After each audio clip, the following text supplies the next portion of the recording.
أعوذ بالله من الشيطان الرجيم وإذا قيل لهم لا تفسدوا في الأرض قالوا إنما نحن مصلحون. Ayat 11 kita lanjutkan. وإذا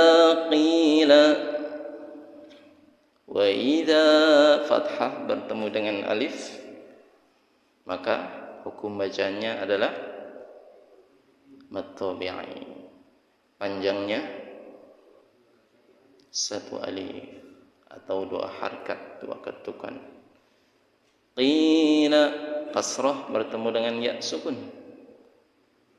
sama podo bae. Mad tabi'i. Fathah pasangannya dengan alif, kasrah pasangannya dengan ya sukun. Itu mad tabi'i biasa. Ya. Wa idza qila lahum la mim sukun bertemu dengan lam. Mimnya dibaca jelas mim sukunnya. Idhar syafawi.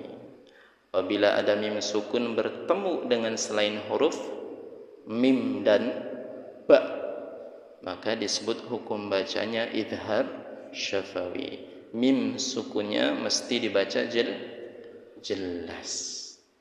Wa idza qila lahum la tufsidu Nah, ini satu pasangan lagi dari mad tabi'i. Dhammah bertemu dengan waw sukun. Ya. Panjang juga. Satu alif atau dua harkat. La tufsidu fil ardh. Alif lam qamariyah. Alif lamnya terbaca fil. Kemudian hamzah bertemu dengan ro. Hamzahnya berharokat fathah, ro-nya sukun. Cara membaca ro-nya gimana? Tafkhim, tebal. Seperti ada huruf W-nya, tapi jangan terlalu, ambil sedikit saja. Fil ardi. Fahimtum? Fil ardi. Qalu in nun bertasydid ghanna innama nahnu muslihun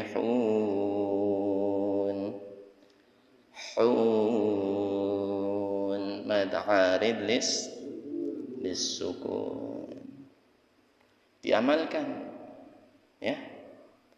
Baca Al-Quran itu pelan saja, dihayati, jangan terburu-buru. Warattilil Qur'ana tartila. Ya. Mau dikhatamin juga perintahnya diulang lagi. Kemarin kita ta'lim hak Al-Quran itu diantaranya apa? Dihatam 2 kali selama setahun. Itu haknya Al-Quran. Itu salah satu pendapat para alim ulama yang dinukil dari hadis Rasulullah. Berapa kali kita dalam setahun khatam? Maka PR bagi kita mesti ada bacaan di rumah, bacaan infiradi atau bacaan sendiri ya. Kalau kita ngikutin di majelis ta'lim nggak mungkin khatam, karena majelis ta'lim intinya adalah per ayat dan bahas tajwidnya, bahas hukum-hukumnya, makharijul hurufnya. Ya, jadi yang belum punya bacaan dengan Al-Quran hari ini dimulai, disimpan, dibuat target 1 hari bacaannya 1 muka, 1 hari satu muka, atau 10 ayat. Allah, bacaannya, hafalannya semampunya. Subhanallah. Alhamdulillah, kalian telah berjuang dari habis isya sampai jam 9, kadang sampai jam 10. Ada yang sudah mau sampai 1 juz hafalannya. Subhanallah. Kita baru berjalan 6 hari sudah mau sampai 1 juz. Itu bagi kalian yang tidak di ma'had atau tidak di lingkungan pesantren luar biasa. Luar biasa.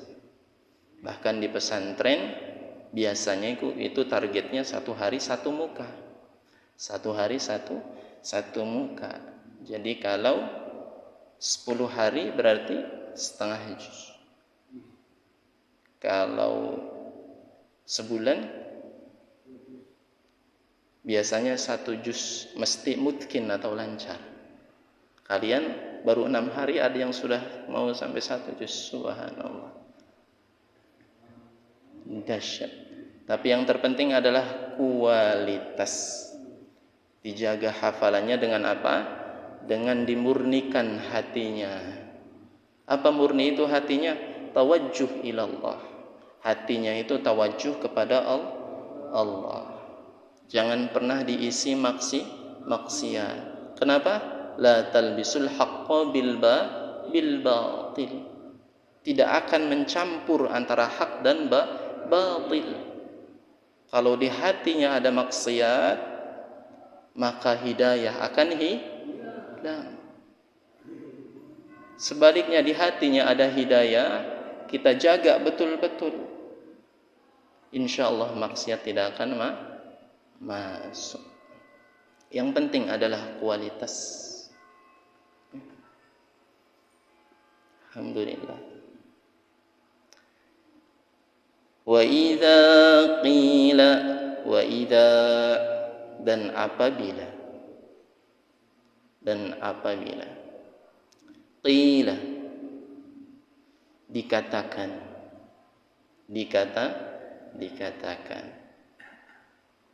lahum terhadap mereka siapa?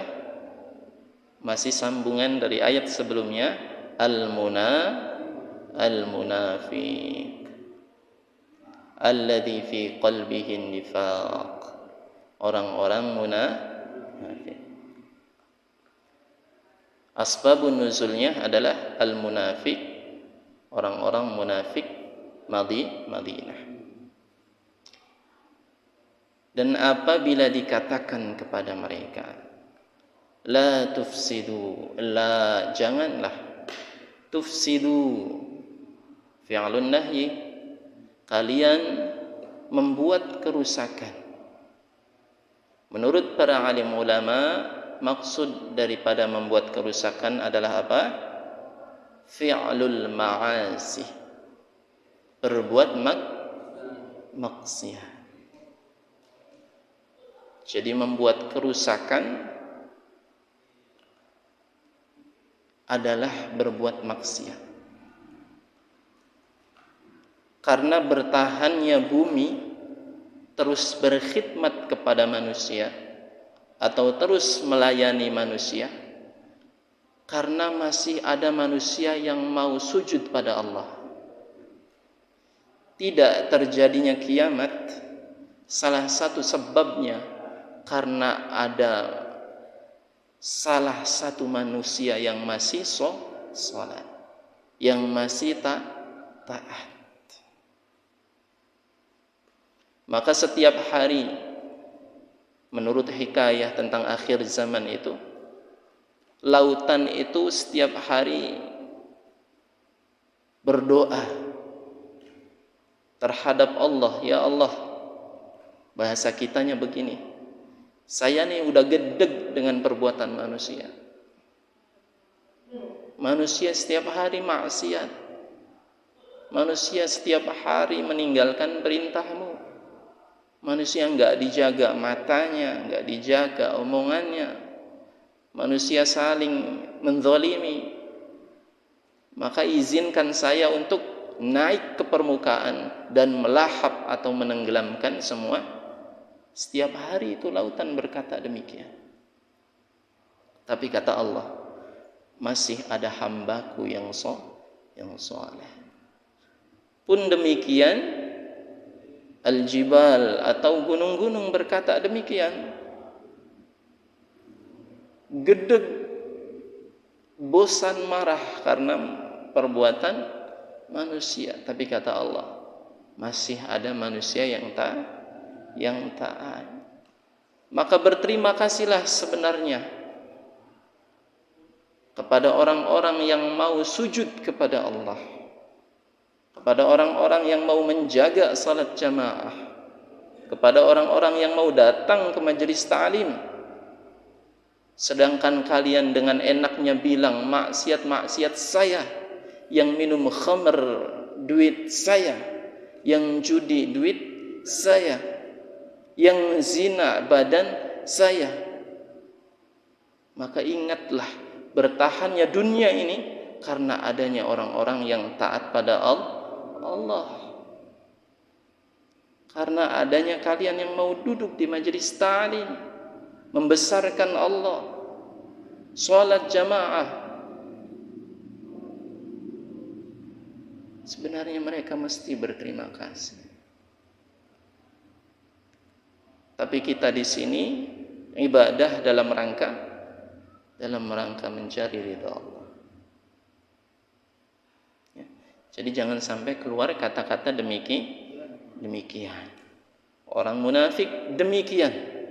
Ketika dikatakan kepada mereka la tufsidu, yang dalam artian adalah jangan berbuat maksiat kalian di muka bumi ini, jangan mendurhakai Allah. Qalu, mereka berkata, ada saja alasannya, ada saja hujahnya, innama nahnu muslihun, sungguhnya kami ini orang-orang yang berbuat kebaikan. Karena apa yang dikatakan dari lisan mereka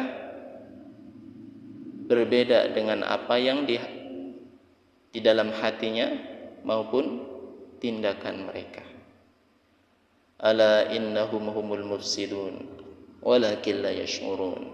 Kemudian Allah jelaskan kepada kita, orang-orang munafik tidaklah mereka membuat perbaikan di muka bumi ini, sebenarnya mereka membuat kerusakan atau maksiat, akan tetapi mereka tidak merasa. Hati-hati. Ini kembali lagi dengan penyakit hati. Ada orang berbuat maksiat tapi merasa berbuat maksiat. Ada yang begitu. Kemudian beristighfar, kemudian bertaubat. Tapi ada macam atau golongan orang yang berbuat maksiat tapi dirinya tidak merasa berbuat maksiat. Maka hati-hati.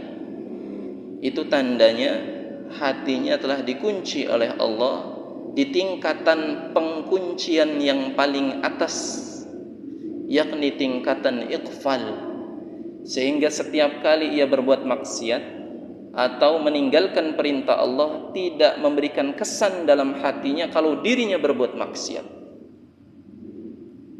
Hati-hati, ini sudah dilaknat, dibenci, dibiarkan oleh Allah. Tingkatan hatinya iqfal. Coba kita koreksi diri kita masing-masing. Berbuat maksiat, scroll di Facebook, biasa aja, hati-hati. Berbuat maksiat dengan gampangnya bikin status, komen di Facebook, kata-kata kotor, hati-hati. Bercanda tanpa memperhatikan adab yang besar, menyayangi yang muda juga mesti menghormati yang tua. Kalau bercanda perhatikan, hati-hati. Jangan mau setoran hafalan tiba-tiba di maulidin. Hati-hati. Maka ada batasnya. Yang muda menghormati yang tua. Kalaupun bercanda mesti ada batasnya. Yang tua menyayangi yang muda. Kalau yang muda berbuat kesalahan mesti dibimbing, diarahkan dengan mau'izatul hasanah bil hikmah, dengan kasih sayang. Itu adabnya. Karena semua perilaku kita ini akan menimbulkan bercak di dalam hati. Semakin banyak kelakuan yang kita lakukan dan itu tidak benar, akan menimbulkan bercak dalam hati, bercak hitam. Kalla bal rana ala qulubihim maka yaksibun, yang disebut dengan ron, bercak hitam itu ron. Kalau tidak kita hilangkan, lambat laun hati kita akan hitam. Sehingga kalau bercanda, kata-kata kotor dari lisan biasa saja sudah. Kelakuan yang di luar adab, bercanda biasa saja sudah. Rasulullah juga sering bercanda, tapi tidak sampai melukai hati para sahabatnya. Ya, kalian juga demikian, jangan berlebihan. Kita lihat raut wajahnya. Kalau dia lagi capek, nggak mungkin nih kita bercandain, kan gitu. Kalau dia lagi banyak pikiran, nggak mungkin. Maka mesti sensitif dengan perasaan hati seorang muslim, ya. Maka kembali lagi, ada sebagian golongan orang-orang munafik yang mereka melakukan kemaksiatan tapi mereka tidak merasa melakukan kemaksiatan. Maka jangan sampai kita masuk ke situ, karena hidayah tidak akan masuk terhadap hamba yang demikian. Begitupun maksiat tidak akan keluar dari dalam hatinya. Wallahu a'lam bishawab. Demikianlah sedikit penjelasan atau tafsir dari Al-Baqarah ayat 11. Tutup dengan doa kifaratul majlis. Subhanallah bihamdihi, subhanallah bihamdika, asyhadu an la ilaha illa anta, astaghfiruka wa atubu ilaik. Khairul kalam. Wassalamualaikum warahmatullahi wabarakatuh.